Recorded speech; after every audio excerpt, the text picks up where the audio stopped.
Yung parents mo, ina-expect nila i-guide kita. Pero mas mahigpit ka pang magbantay sa nanay ko.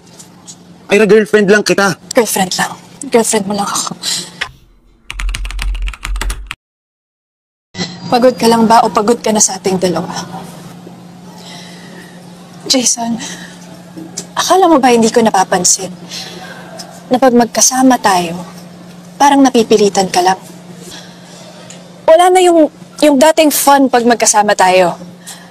Pero pag tinatanong ko naman sa'yo kung anong problema, sinasabi mo wala. Lahat na lang kasi ng gagawin ko, dapat alam mo. Dapat tama. Jason, pag-usapan na natin to, di ba? Ako rin naman napapressure ha. Yung parents mo, ina-expect nila i-guide kita. Pero mas mahigpit ka pang magbantay sa nanay ko. Ira, girlfriend lang kita. Girlfriend lang. Girlfriend mo lang ako. Girlfriend lang. Yun lang ba yung tingin mo sa akin?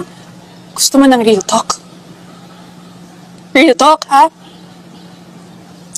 Pagod na akong intindihin ka. Ako rin, pagod na rin ako. Pagod na ako sumunod sa lahat ng gusto mo. Sa pagbabawal mo, sa pagbabantay mo, sa pagiging demanding mo. Para yun sa'yo. Para sa future mo, sa future nating dalawa. O baka naman ako lang yung nag-iisip na tayong dalawa sa future. Ira, may sarili rin akong buhay. May mga gusto ko gawin na hindi ko magawa dahil ayaw mo. Nakakasakal na. Sana pala sinabi mo. Para hindi na tayo umabot sa ganito. Hindi ko nga masabi sa'yo dahil alam kong ganyan yung magiging reaction mo. Pero Ira, hindi ko ba talaga nasabi sa'yo? O hindi mo lang ako iniintindi? Hindi kita iniintindi.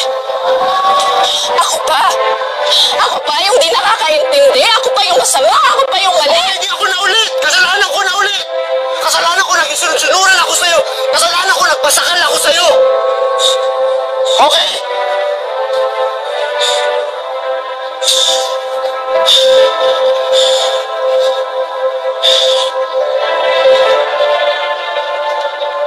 Jason, mahal na mahal kita. Kung mahal mo ko, naiintindihan mo ko. So pati pagmamahal ko ay questioning mo? Wow! Ang bihira!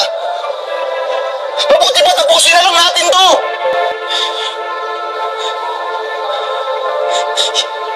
Yun ba yung gusto mo?